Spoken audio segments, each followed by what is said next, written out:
Hello, friends, it's nice to see you again. We have a two-part story today, but don't worry because the second part will be posted tomorrow. Now, strap yourself in because we're diving right into the drama. The first hug came while I was collapsed across Maeve's back, trying to catch my breath while I luxuriated in the feeling of her body flush with mine. The hug was followed immediately by the mantel clock chiming. I turned my head to the side and saw it was 2:30. "Oh, Doug," I groaned, right on time. My wife laughed. We both know my best friend Frank was due soon to pick me up for a 4-day weekend hunting trip, but when I'd found Maeve draped over the arm of the sofa in her birthday suit, I couldn't resist going in for one more dip. Going without that pretty pink kitty for 4 days was never easy. I'd only had to work a half day this Thursday at the start of my short vacation, and had already shown my wife how much I was going to miss her when I'd gotten home from work 2 hours earlier. That earlier action meant the one more quickie she asked for on the second go-round wasn't as quick as expected, thus I was just filling her again when Frank arrived. I heard the horn honk a second time and reluctantly pulled free and scurried out of the living room and across the entryway to the front door. I pulled the door open just far enough to stick my head and one arm out around the frame. I held up a finger, signaling my friend standing beside the Ford F-250 that I'd be out in a minute. Pulling back inside, I closed the door and leaned back against it. Maeve laughed again and I had to laugh with her. She had flipped over and was lying on her back on the sofa, now using the arm to elevate her legs. She was apparently working to keep anything from dripping out of her and onto the furniture. Well, I certainly couldn't expect her to talk to Frank to buy me time to clean up. Not when all she was wearing was a short baby doll that would have shown both the bottoms of her cheeks and my seat running down her thighs as she stood up.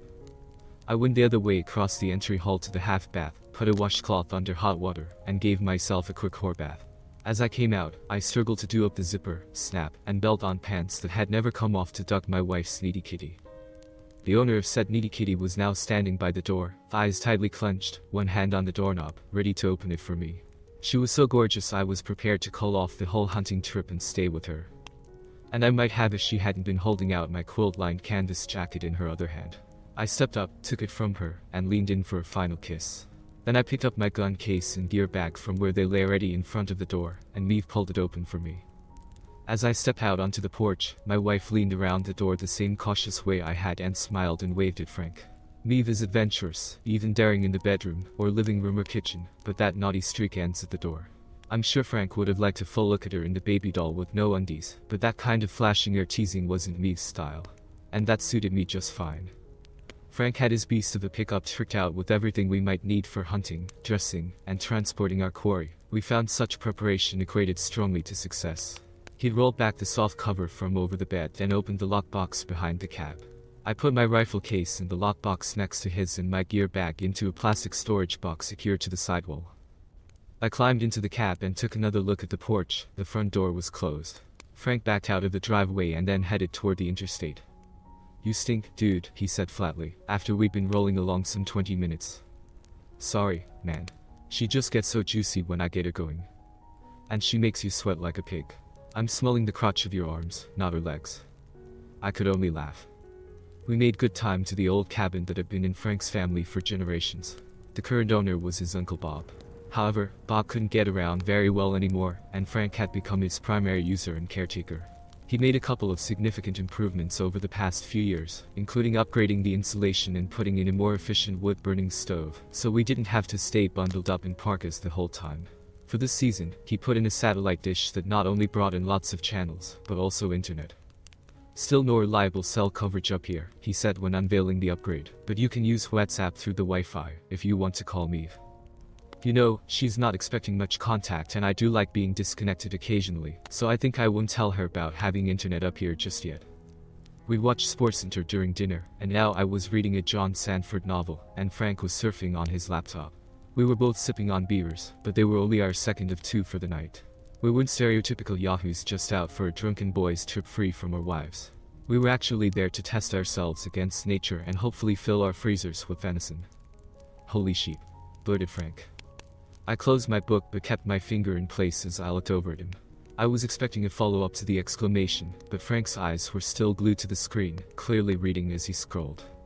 "Holy double sheep," he said, before raising his eyes from the screen and staring at me, bug-eyed. Then his face got a look of doubt, as if perhaps he shouldn't have called out to me. I replaced my finger with a bookmark and said, "What is it, Frank?" Was he looking at a news site? Had my house burned down or had Maeve been in a car crash? His voice and face dropped. Oh, Duck. You've got to see for yourself. He turned the laptop 90 degrees, so it faced the empty chair to his right. I rose from the battered armchair, crossed to the dining table, and took a seat. I forced my eyes to the screen, expecting a headline of horror. It wasn't a news site.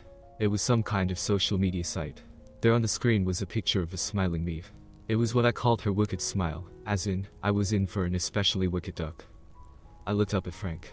What the hell? What is this? I'm sorry, Matt, but it's a dating site, he replied helplessly. A dating site. Sheep just wasn't registering. Look, he said, you know that after Tracy and I split up, I was ducked up and I just sat around for 6 months or more, barely pulling on my own crank. Then one day I woke up horny, but in no mood for prowling bars. I started checking out Tinder and some other sites to meet people, women. Meet women. I looked at him more firmly. But you were horny, so. So, some of these sites kind of skip over the dating and get right to the banging. Frank's voice lightened as he said, I've actually managed to get laid a number of times. Widows, divorcees, lesbians who like clock. Now his voice stumbled. I've stayed away from them, but there are also some wives out there. Wives? Well, yeah. There are some wives, and a lot of husbands, who are out there looking for some action on the side. I looked back at the screen. Farther down the page was another photo of my wife. Her buxom Irish milkmaid body was posed lasciviously in lingerie. My gut twisted. Maeve. But the profile didn't say Maeve, it said Lonely Little, with a handle of @Little. Hey, Matt, listen man, let me tell you something. Another thing I've found is that there's lots of bullshit and even fraud going on out there. He gave a nod to the laptop. I've come across fake profiles more than once, profiles using a woman's name and her image without her knowledge. Maeve could be a victim here. I mean, I've never seen her here or on any other site before. I mentally grabbed at that straw as I looked more closely at the profile. The photos were definitely Maeve. Could they have been hacked from our own computer? The wicked smile photo did look familiar.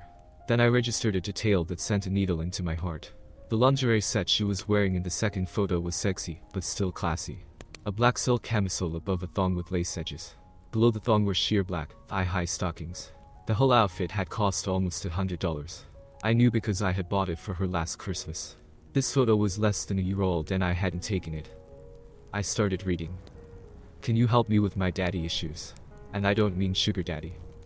I'm sure my father has long wanted to, you know, but he hasn't. Yet. But I keep wondering how it would be. Sometimes I think of daddy as he is now, middle-aged, but still hot. Sometimes I think of him as the gorgeous young man I've seen in photos. I can even imagine a virile retiree still able to give mom more action than she can handle. So of course, daddy's girl would be glad to help out. So, no matter what age you are, if you're clean and meet the description, please send a photo and let's get together. I'm all alone for a long weekend, Fri-Sun, and would really love some intimate daddy-daughter time. Below the profile paragraph was a field that said, current status. Closing soon. I looked up and caught Frank's eye. Daddy issues. What the duck? Look, that could be a good thing. He must have seen my eyebrows fly up to my hairline because he rushed on. No, really, man. Some of those cheating wives I was talking about. They're not really unhappy with their husbands or looking to leave them. Sometimes they just have a certain kink that they're not comfortable sharing with him. Maybe they want to try it with a woman or a black dude at least once. Or they have a daddy fantasy. I said. Frank just shrugged. I looked back at the screen and continued reading. Then my throat locked up and I must have croaked or something, because Frank said, you found the double sheep. Double sheep indeed. Daddy's family is from Greece and Italy, so he has that classic Mediterranean look. His eyes are dark and his hair is dark and curly. He has a strong, straight nose, but a bit of a Roman bump is okay. If that's you, I look forward to a daddy-daughter date. And if you're in the 6-foot range with the build of a long-distance runner, it's going to be a very hot date. What the actual duck? I know, replied Frank. I gotta say, Matt, I thought you might be in on it, but that look on your face tells me not. Not a ducking clue, man. Not a ducking clue. Frank and I were both totally confused because Maeve's dad, Sean, is a pale-skinned Irishman with rust brown hair. The description she put on her profile obviously didn't match him, but it did match me. Then I got to the triple sheep. Below the description of Maeve's dream daddy was another field that said, join the chat as Franklin's Free. I immediately twigged to Franklin's Free being Frank's post-divorce dating name, and I clicked on it, opening up a chat box filled with messages. I began scrolling through assholes saying what they wanted to do with my wife's hot body, and her occasionally thanking them for the ducking compliments. Then one comment really stole my breath away. It was from someone calling himself DADDY at 20. DADDY at 20. Hey baby girl, had GRT time last month. Hope you have spot for me. A response had come almost immediately from Little Girl. Little Girl. My young soldier, yes, I can definitely make room for you, young daddy. DM me and let me know when I can see you again. Had a great time last month. I can definitely make room for you. When can I see you again? Dug me. My wife wasn't looking for one date, she was looking for many, and had been for some time. She's done this before, I said, stunned. I looked up at Frank. Can you tell how long she's been on this hookup site? Because that's what it is, isn't it? Or is it actually some kind of live sex site like OnlyFans? Could she be doing this for money? I stared back down in horror, half expecting Maeve to show up on a live camera feed. Frank turned the laptop back to him and started mousing around with the touchpad. As far as I know, it's just a hookup site. I don't think they allow full nudity, let alone sex. The chat rooms can get pretty spicy, but you have to have an account to enter those. Oh, as I see you found out. He navigated around some more. Well, it's not set up like she's running a business. There are plenty of pros and semi-pros on these sites, but I don't see any of the warning signs. He sounded embarrassed as he added, I suppose she could be asking for tips from guys who respond directly, but everything here indicates that she's in it for the fun of it. He looked back at the screen and changed the subject. Okay, here's an interesting one. Tiger Pop says. Glad to see you decided once wasn't enough. Little Joe replies. Tiger tat at the waist, Pop. Pop says. With the long tail hanging okay, skip that part, skip that part. Okay, she finally says. I thought once would be enough to cure me of my naughty obsession, but I'm hoping just one more round of injection therapy will be enough. I hope you can make it, I really enjoyed how you unskipped that part. Frank looked up from the screen. Well, reading in between the gut-wrenching lines, it looks like her secret fantasy was pulling a train, and this would only be her second time. But she did say she didn't expect to do it again, he added quickly, as if that somehow meant my marriage wasn't over. She also thought the once before would be enough, I growled. If it really has only been once. My shock was heating into anger. And she's having a whole goddamn daddy weekend while I'm away.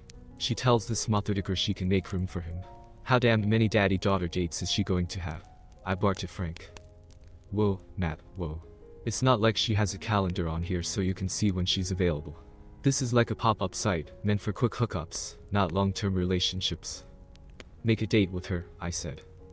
What? Her profile page said this pop-up is closing soon. Swipe right or whatever the hell you do and see if she's available for a date this weekend. I want to know if she's really out ducking daddies while I'm up here in the mountains. Well, I could try to get a date, he said, although his voice made it clear it was the last thing he wanted to do. But I don't match the description and she seems serious about that, she wants to see a photo. It hit me again, she wants to see a photo of me.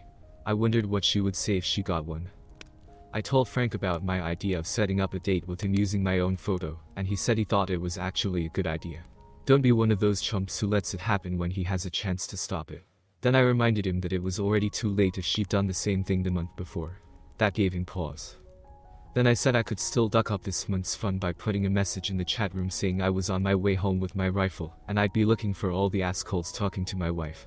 That's when he changed tack and said it was probably better not to give her any warning. Listen, she said she had Friday through Sunday free, so she'll be making dates for then. Frank and I had each taken Friday and Monday as vacation days to get the most time to hunt on our licenses, so I wasn't expected home until Monday afternoon or evening. If you cut in on the chat or WhatsApp her or anything now, she'll have all the time until you get home to get her lies and bullshit together. His voice had taken on a distinct tone of anger, and I remembered that his wife Tracy had seemingly dumped him out of the blue, only to find out months later that she'd been having a long-time affair with her boss. But if we head down there now, you'll still be there early enough to stop all this crazy bullshit, but also be able to catch her cold and in person with the evidence. He gave a nod and a sneer to Little Joel's profile on his laptop. It was just over 3 hours back home, and we talked through all the angles we could think of as we drove down the mountain roads and then the highway. The conversation ranged from bracing Maeve tonight in our house, to following her to wherever her rendezvous were planned, and ambushing each daddy as he arrived for his date. But the most serious stuff focused on the divorce that was probably coming whether this weekend's dates were halted or not. Frank's experience with divorce law had not been pleasant, but his painful experience was hopefully going to be my shield against some of the worst of it. We were on our third repeat of everything after 2 hours and drove the rest of the way mostly in silence. When we got to my street around 10:45, Frank slowed, preparing to stop at my house, when I said, "Keep going." He gave me a glance but pressed on the accelerator again without a word. "Turn the corner and stop," I directed. He did, then looked at me again. There's a car parked on the street across from our house.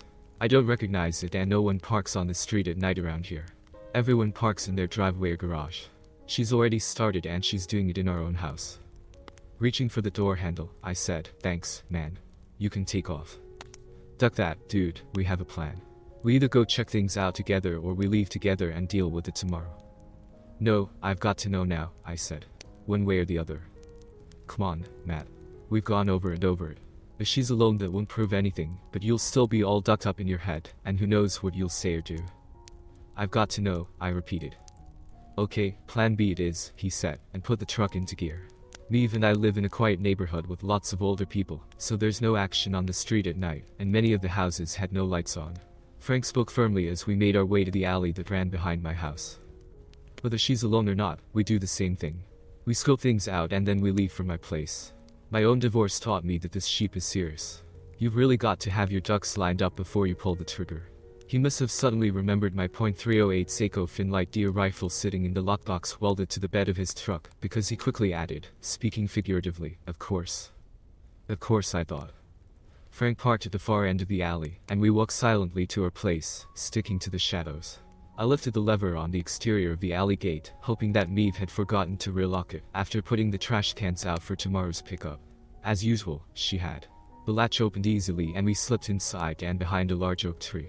Our bedroom was at the left rear corner of the house, which put it at front right from our current perspective, and we could see low lights behind the curtains.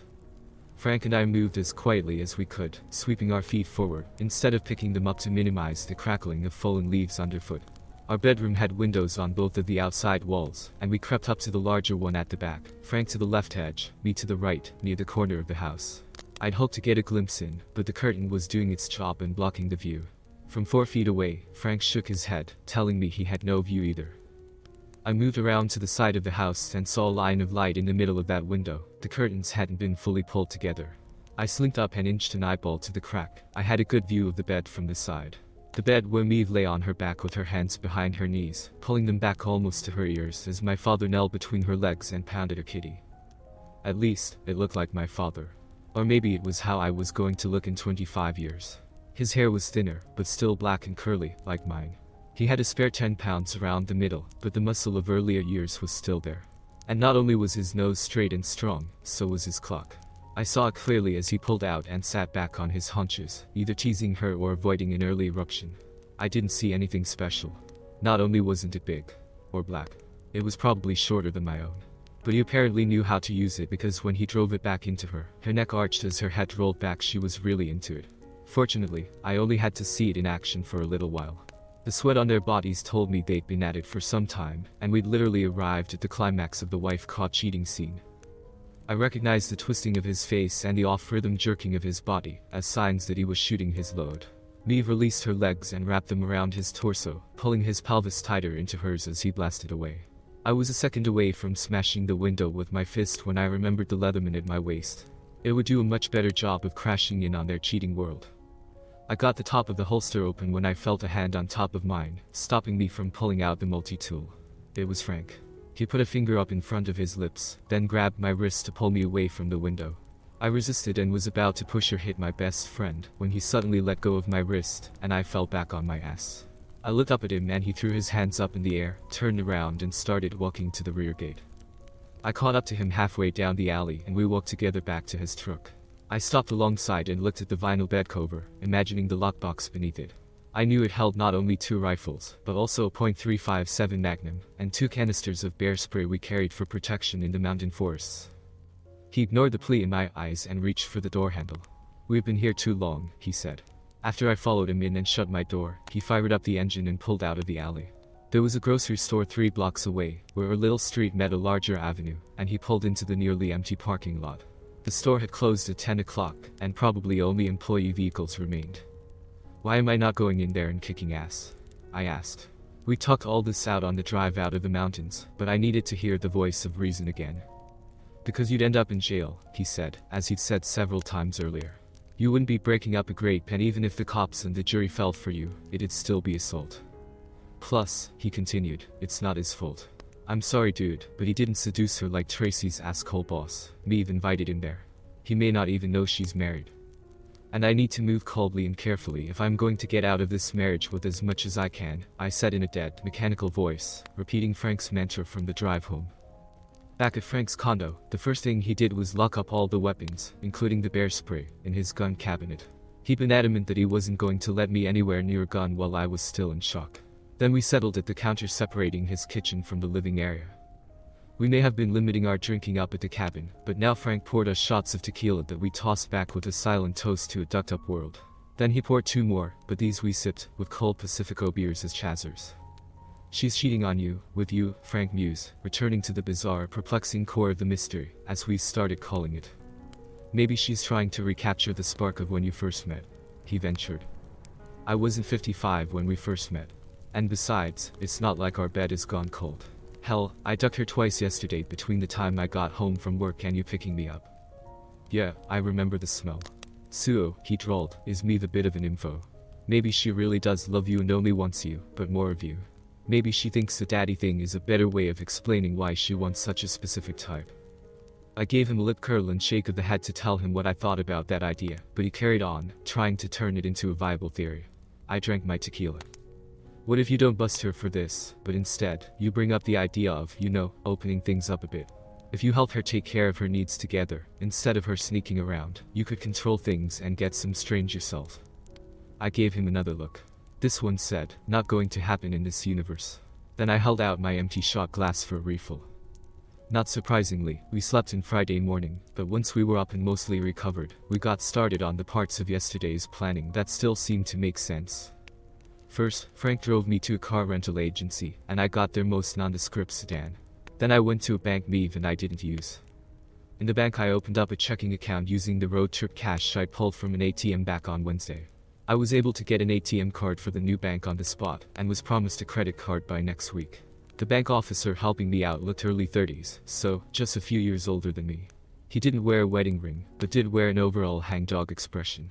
I was supposed to give him a utility bill or something else to confirm the address I wanted to use, since it was different than the one on my driver's license. But when I told him I was preparing for a divorce, he immediately commiserated and put in the condo's address with no problem. I'd read his beat-down expression correctly. Here was yet another victim of the marriage wars. The guy walked me through downloading the bank's app to my phone, and before I left the branch, I went ahead and moved half of our savings account and 20% of our checking account over to my new bank. I planned on doing half of everything, but the sad sack banker, whose name was Jim, reminded me that until I got clear of the mortgage, car loans, and credit card payments that came automatically from our joint account, I needed to leave enough money there to cover everything, so I didn't damage my credit rating on the way out the door. He'd obviously seen some shady things in the divorce trenches. I thought about going into work and having the HR finance department change my direct deposit to the new bank, but 2 things stopped me. First, I didn't want to have to explain why I was still in town instead of away, hunting. Second, I was taking some fairly drastic steps out of an abundance of caution, but still didn't know what the hell was going on to blow up my 4 years of marriage. Changing the direct deposit and insurance beneficiary could wait until Monday. From the bank I went to the T-Mobile store and bought a dual SIM phone with top-of-the-line camera functions. I'd be able to move my current phone's SIM into the new phone alongside the new SIM when needed. For now, I kept the 2 phones separate, including starting a new contract with just my name on it, with my new address and bank account. I didn't want to make any changes to our family account yet, because that would likely trigger an SMS to Maeve, and give her a warning about what I was up to. Frank and I weren't expected back until Monday night, and he convinced me to use that time to my advantage, despite my still strong urge to just walk through the front door and tear into the cheating whore. Sir, is everything okay? I blinked and realized I was still sitting at the desk with the T-Mobile clerk. She'd been explaining how to switch between the 2 SIM cards, and I'd obviously followed my dark thoughts into a daydream of retribution, a daydream that apparently gave me a frightening look. Sorry, I said. I banged my knee up yesterday, and these flashes of pain sometimes shoot through me. Oh, that doesn't sound good. She sounded skeptical. Sure hope you get better soon. Then she skipped ahead to checking me out, and I made sure to limp as I walked out of the store. Frank and I met up at a Starbucks and walked through the next phase of the plan over coffee. Then we headed back to my neighborhood to implement it. We left Frank's large, eye-catching truck in the same supermarket parking lot where we parked the night before, only now there were plenty of vehicles to hide him in. Frank drove us in my rental car down 3rd Street to my house. This time when we cruised by, my car was still in the carport, but Maeve's was gone. And there was no red Hyundai Accent parked at the opposite curb. We cruised to the alley and I hopped out and went through the back gate, which Maeve still hadn't locked. My first thought was, I really need to talk to her about this. Sure, it's a good neighborhood, but she still needs to take basic precautions. Then I thought, duck. I'm worried about a cheating slot getting gripped. I put that confusing chain of thought aside for now, and counted myself lucky she'd been sloppy with the security. Sure, I could let myself ride in the front door, but a retiree neighbor might see me, and then come over to ask why I was home from hunting already, or mention it later to Maeve. Better to stick to the spy sheep for now. Frank took off to take up his post in the supermarket parking lot. 95% of the time, Maeve and I got to our house by coming down Tompkins Parkway from either direction, and then turning onto 3rd by the supermarket. A lookout for the half hour I expected to be in the house did feel a bit paranoid, since Maeve should be at work, but better safe than sorry. At least I don't have to worry about fingerprints, I thought as I unlocked the back door and stepped into our utility room. The utility room had the hatch entry up into the attic, and I used the pole with the hook on the end to reach up for the ring to pull down the folding stairs. As I poked my head up through the hatchway, the walkie-talkie on my belt squelched twice. It was part of the pair that we used to communicate when we were hunting. The double key was Frank's signal that he was in place. He'd give me another double key every 10 minutes as continued confirmation in his countdown. I paused and held down my transmit button for a long second to acknowledge that we had good comms. Attic was a bit of a generous term for the storage space under the eaves. I had to squat and duck walk to move across it. Fortunately, the luggage I was looking for was only a few feet away from the hatch. I took a canvas gear bag and an old backpack-style briefcase. I had bags I liked better downstairs, but was trying to leave as small of a footprint as I could that I'd been in the house and taken some things away. I closed up the attic, checking for any telltale finger or footprints from attic dust. My next stop was the alcove off the main living area that we turned into our home office. I took my passport, social security card, will, birth certificate, and marriage certificate from the small safe, and put them in the briefcase. There were $2,000 in cash in an envelope, and I took half of it. There were also gold coins worth about $5,000 at today's prices. I knew there was a nearly zero chance that Maeve would open the safe, but I didn't want to unintentionally trigger any calls to the cops if she noticed them missing, so I left them behind and just took the purchase receipt. The next double key from Frank told me I'd been inside for 10 minutes, so I was making pretty good time. I moved on to the bedroom. I didn't want to go into work on Monday in cargo pants, flannel shirt and scuffed up Timberlands, so I grabbed a pair of black slacks, 2 dress shirts, 2 ties, some dress socks, and an old pair of black loafers from the back of the closet, too few pieces for Maeve to notice missing. Now for the tricky part. While we'd been at Starbucks, Frank and I had played around with my new phone. We finally got the hang of shooting pictures in time-lapse mode, and in setting up data backups. Going with time-lapse meant there was no audio, but we didn't think it mattered. Watching her duck was going to be bad enough without also hearing it. And we didn't think there would be any critical pillow talk that would give away Maeve's evil plan. I put my new phone atop a wardrobe against one wall, peeking through a gap between a ball cap and a straw sun hat.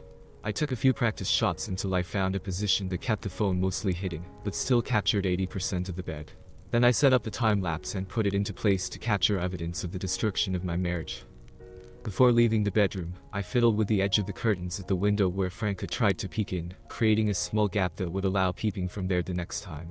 Of course, I hadn't told Frank about that part of my plan, because he was clear that more peeping was not a good idea. Just then, as if his ears had started burning, Frank sent me the next 10-minute warning. I gave him the acknowledge signal, then moved to the living room for my last task. In another upgrade to his Uncle Bob's hunting cabin, Frank had set up some trail cameras to watch for game.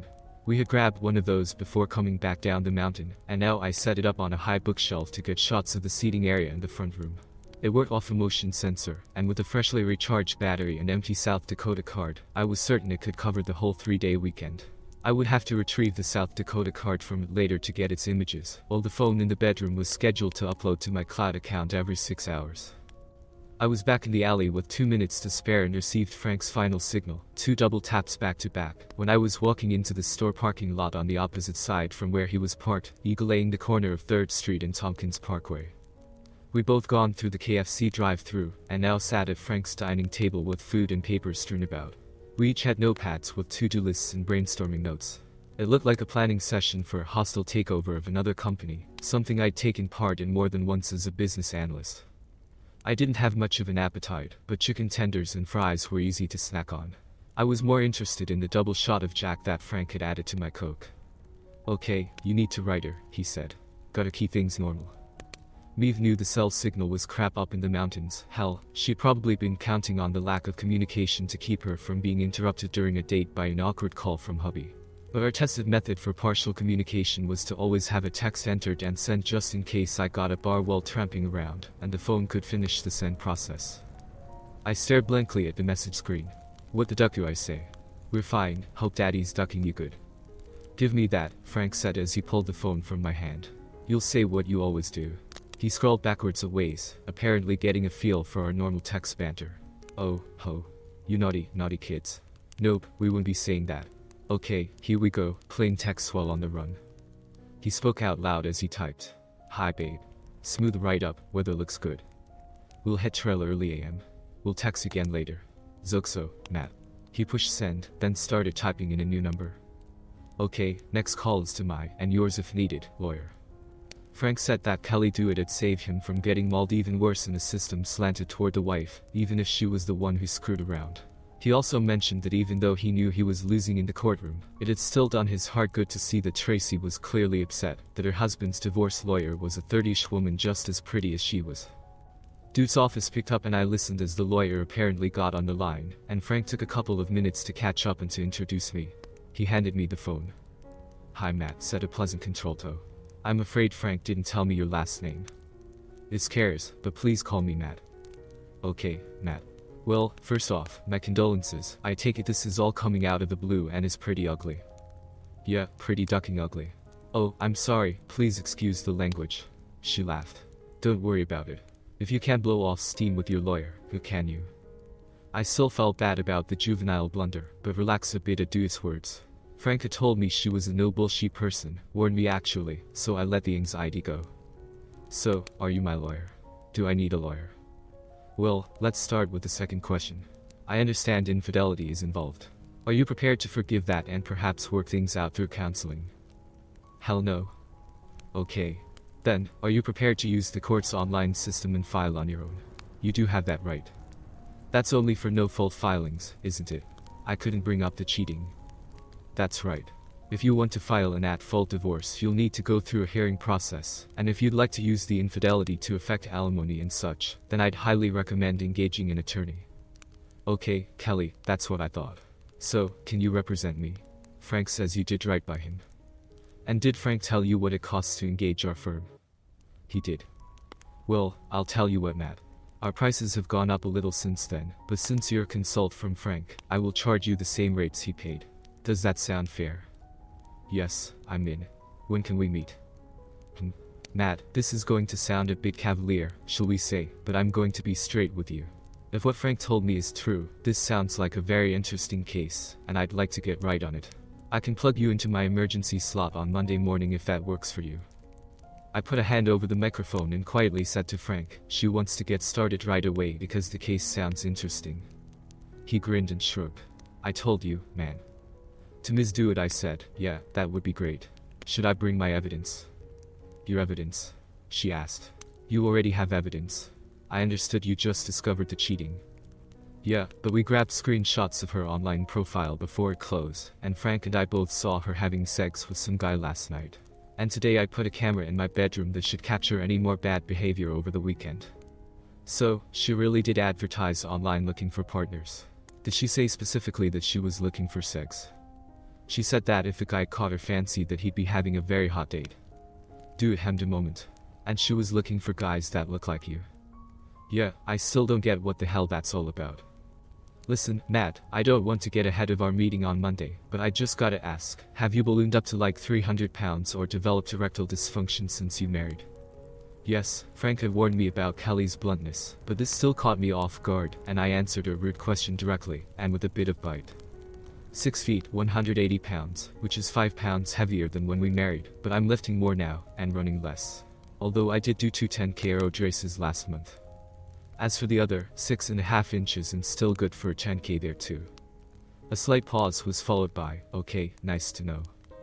"Alright, Matt, after we hang up, I'm going to open a secure data transfer site for you, and I'll text you an entry code. Frank knows the portal address.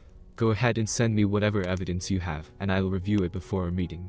Is 11 o'clock Monday good for you?"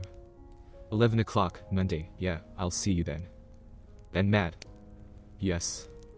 Let me add my advice to what Frank said he told you. Stay away from your wife until we meet. I'd rather you not go back into your house either. I only practice family law, not criminal defense. Okay." I paused a moment. "Okay." After I received the lawyer's secure data code and we'd sent her the screen grabs of Maeve's pop-up profile site, Frank did some spy sheep with my phone.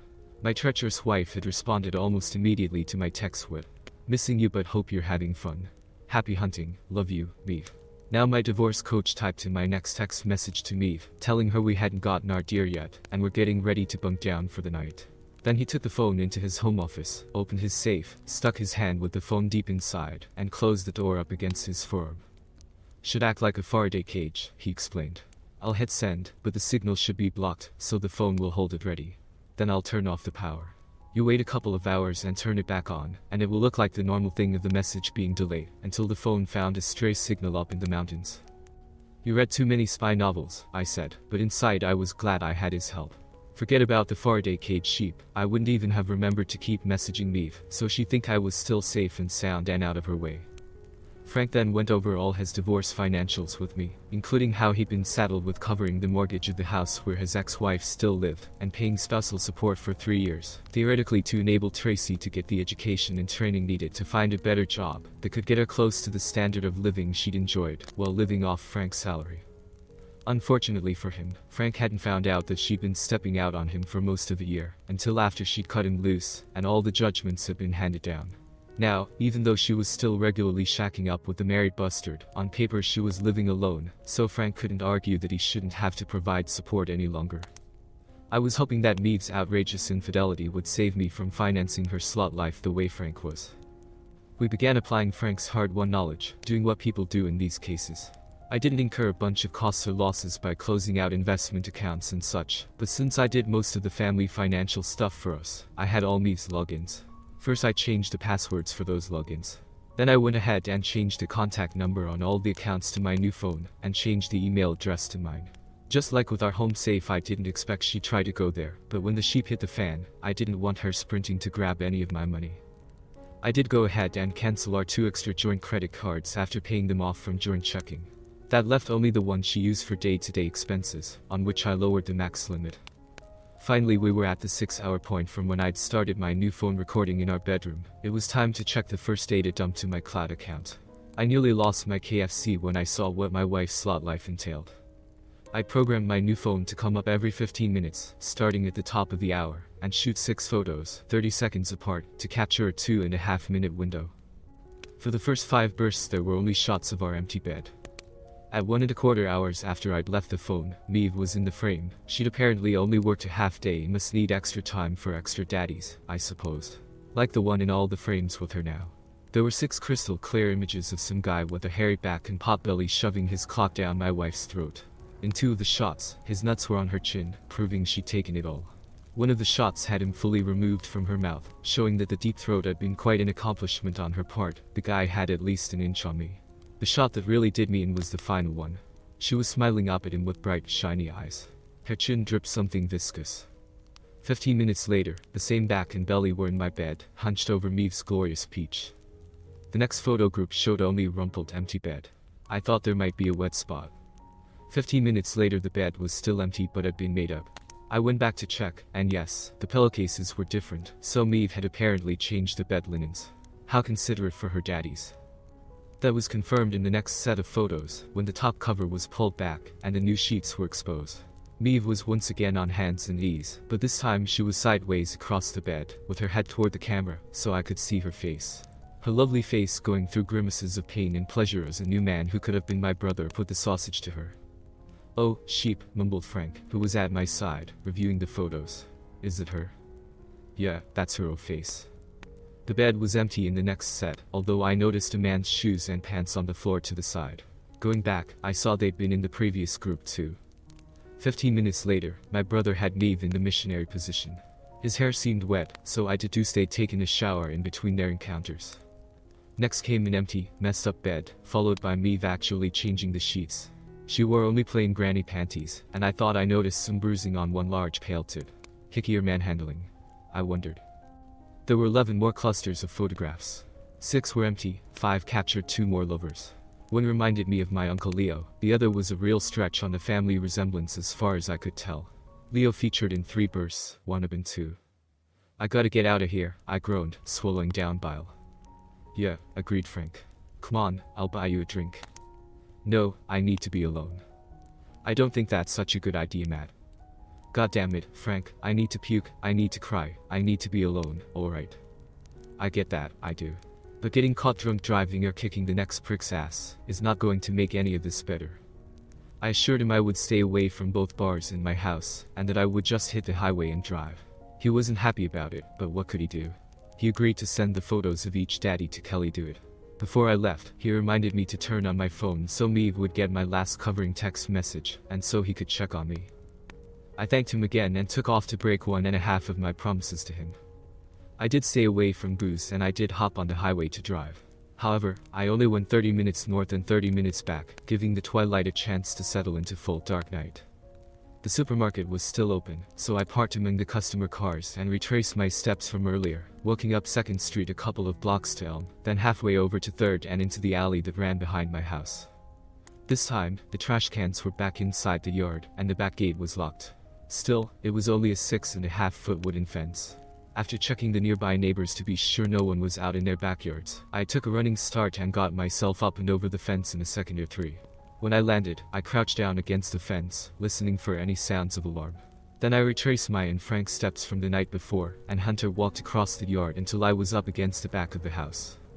The curtain gap I'd set up earlier that day was still in place, and I had a clear diagonal shot of our bed from its left bottom corner. The last 2 photo groups I'd looked at had been empty with a made bed, indicating Maeve was between dates. No longer. I was seeing a scene that had not been captured during her previous 4 dates. Maeve and a very young guy were standing alongside the bed, making out like teenagers as they undressed each other. Hell, the guy could have been a teenager. Was this DADDY at 20? Or was it ducking me at 20? Seriously, it was like looking at photos from my freshman and sophomore years of college. Well, my nose was a little longer, and he was probably an inch or 2 shorter in height, but the naked torso showed the same lean, cut muscles of the cross-country runner I'd been in school, and the dark curls were cropped close, like I'd worn it then. I brought up the video camera on my phone to capture yet another of her daddies. Then I registered that the clothes he was losing were camo. Not hunter camo, but military camo. What has she called him? Her young soldier. I guess he might be out of the nearby Army National Guard base, the same one where my father had served his last hitch. And the young sheep had come over all dressed up like a true American hero to bang another man's wife. I'd had enough. I was crossing over to the back door when the phone in my hand gave a ping. Incoming text. I ignored it. I had my foot on the first step of the back stoop when the phone vibrated and began to buzz with an incoming call. This time I looked at the screen. Frank.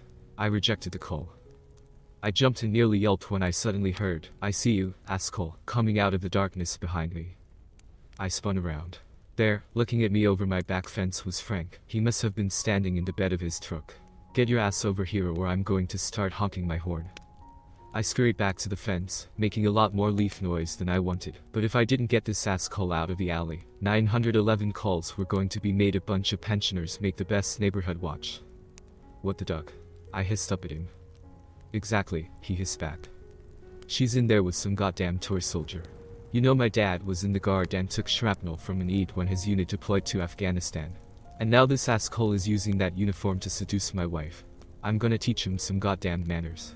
I was seriously worked up. "Get your ass out here or I'm going to call the cops myself." "But... now?" Mothodiker. I had the cross ties on this side of the fence, and so didn't have to get a running start to get up and over.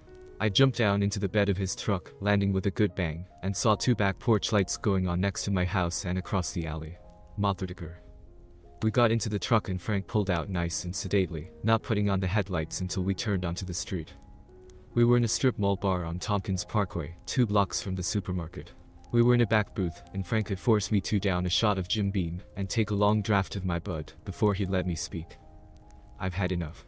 She's turned my house into a goddamn brothel. I can never sleep there again, but I'll be damned if I'll let this disrespect continue. Okay, then, let's stop it. He seriously caught me off guard with that one. What? Give me your phone. He held out his hand. I turned it over. He went into my contacts list and hit the top entry. Maeve. As the phone began ringing, he put it on speaker.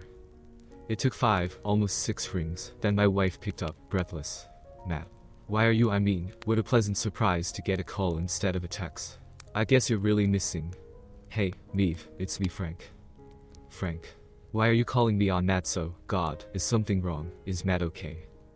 I'm afraid not, Maeve. He had a little accident. I don't think it's too serious, but I may bring him down the mountain tonight and wanted you to know. Oh God, what happened? Can I talk to him? What happened? Listen, calm down, it's not that bad. I didn't want to spook you because it's not that serious, I don't think, but I noticed we had one of those rare moments when we got a good signal up here, you know, some kind of meteorological phenomena anyway. I thought I should take the chance to reach out and give you a heads up. Can I talk to him? Well, he's actually sleeping right now. He whacked his head pretty good on a tree branch in the dark, and he lay down with an ice pack and fell asleep. Hit his head. Do you think he has a concussion? Honestly, that's what I'm most afraid of. Now, it could just be a bad bump, but I'm going to wake him up every couple of hours overnight, and if he's acting weird, I'm going to run him down the mountain to the hospital in White River. Oh God, should I drive up there?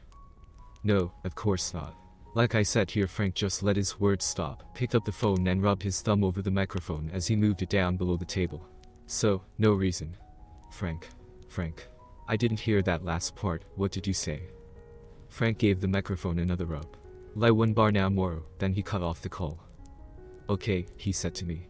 We stopped it. I laughed for the first time since my world exploded some 24 hours before. I'm doing the talking, right? Frank said as we walked up 3rd Street toward my house.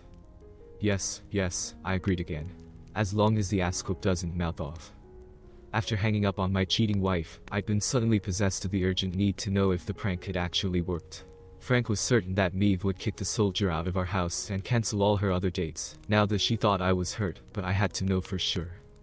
He'd said, whatever the hell is going on, I still think she really does love you, then held up his hand to stop my obvious, angry rejoinder.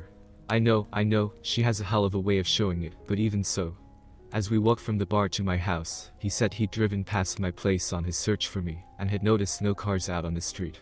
He surmised that other than the first guy, who showed up Thursday, before her profile had even closed, she had all her other visitors parked down by the supermarket to avoid raising suspicion with our neighbors. How thoughtful of her to save me that embarrassment, I sneered. SHH, I think this is him. I looked ahead and saw a man passing under a streetlight, walking our way. He was dressed in army battle dress fatigues and wearing a camo cap. Frank positioned himself to be between me and the asshole as we passed. Evening, he said to the soldier. The witch just half grunted through clenched teeth. He did not look happy. Is Lightledger doing okay? Frank had stopped and addressed this to the passing soldier's back. The kid stopped in his tracks and turned slowly toward us. Little girl.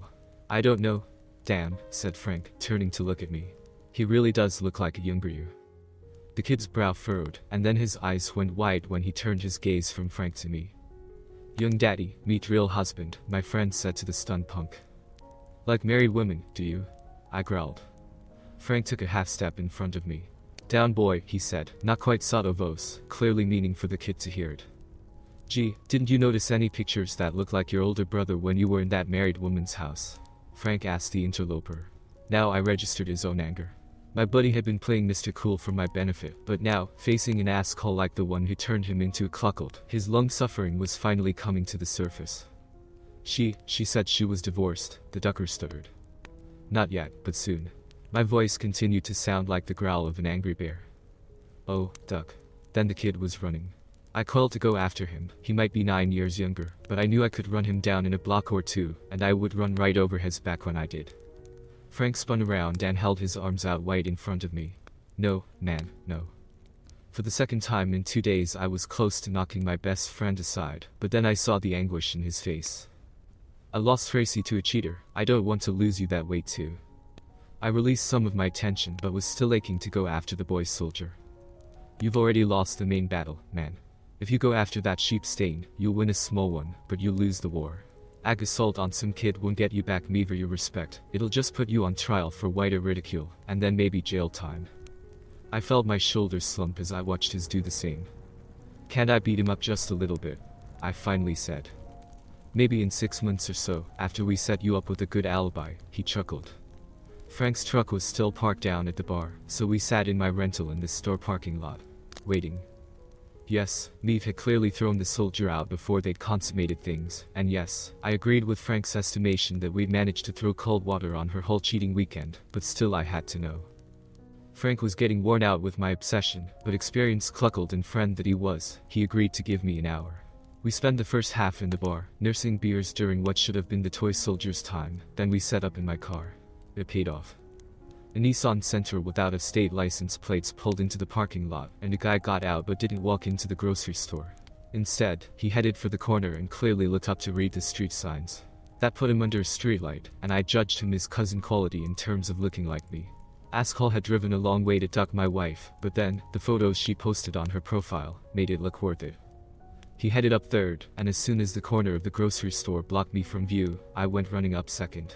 My plan was to go to Maple, the street beyond our house, then go around the block and walk back south toward our place. Frank was going to let the guy get a head start, then trail him north up third, mainly to keep me from jumping him in the street, or finally exploding into my house after me. I waited in the shadow of a big tree at the corner of Maple and third. Don't ask me if it was a maple. The guy came up the street, paused to check the house number, then turned onto the walkway to our front door, quite a little pep in his step. I came down to 2 houses from my place, and again hid behind a tree in a pool of darkness between streetlights. He rang the doorbell, then took half a step back and posed. The door opened, but only part way, and I saw light come streaming out, but couldn't see Maeve. I did hear her voice, but too quietly to make out the words. I guess they were, dates cancelled when the door closed in Daddy's face in less than 10 seconds. The guy just stood there, frozen in place for a few more seconds, then I guess he remembered just how far he had driven to get here, and he knocked loudly on the door. The door snapped open a crack again. She must have had it on the security chain, and this time I did hear her words. I'm sorry, but it's off. Now please get out of here before I call the police. Then the door slammed shut again, and I heard the distinct click of the deadbolt shooting home. I heard the guy this time too. What the duck? Hey, witch, he cut off his spew of vitriol when the porch light on the house in between us suddenly flicked on. When that door began to open, he spun on his heel and walked expeditiously down our path and out onto the sidewalk. Gotta love some nosy pensioners. Unfortunately, I didn't want them to see me either, so I stayed tucked behind my tree, while old Virgil Leonard poked his head out the door and looked the other way at the man walking down the street. When the coast was clear, I hustled my own self down third, fighting back the near-overwhelming desire to go up and knock on our front door myself. Frank was waiting for me around the corner of Elm, and together we headed back to Tompkins. As we closed on the supermarket parking lot, we heard the squeal of tires as somebody burned rubber pulling away from the store. Shouldn't drive angry, said Frank. Very dangerous, I agreed. Back at Frank's condo, we logged into my cloud storage to watch the second 6-hour download. The first download had ended with shots of the empty, made-up bed, and this one started the same way, making us think she'd taken a very long break between daddies. At least, until one group of 6 photos included 2 shots of her, naked, nip-nop standing out like pop-up turkey timers, and trim auburn bush and thighs glistening. I guess she was on her way to shower after an off-camera ducking of epic proportions. Duck, I have to get the trail cam out of the living room, I said. Monday morning after she leaves for work, replied Frank. Just like we planned. The next encounter was with Soldier Boy, and it matched both what I'd seen through the window and what we'd surmised had happened after Frank's call. The hidden bedroom camera must have gone off not long after Frank intercepted me on my way to finally put a halt to the bullshit, because the 6 shots started with the young punk sitting on the edge of the bed, uniform pants in a pile on the floor with his other clothes and my naked wife on her knees before him. Maeve was in only one of the next 6 shots. She'd replaced the sexy lingerie she'd been wearing for Private Sheephead with jeans and a t-shirt, like she was ready to go out. The look on her face was frantic. Frank and I looked at each other and smiled grimly. Her suffering was never going to be close to what I'd been going through, but it was nice to see her finally get some little share. You're a petty asshole, said Frank. I am that, I agreed. We both chuckled. Next, Frank did his Faraday cage trick again with his safe. With my phone deep inside and the signal blocked, he turned it on and typed in. Woke okay. Still worried. We'll let you know if changes. Frank. Then he turned the phone off again. You're a petty asshole, I said. I am that, he agreed. That's it for part 1, friends. Stay tuned for part 2 where we will find out what happens to Matt's cheating wife and her various daddies. Make sure to subscribe and tap that notification bell so you don't miss the exciting conclusion to our story.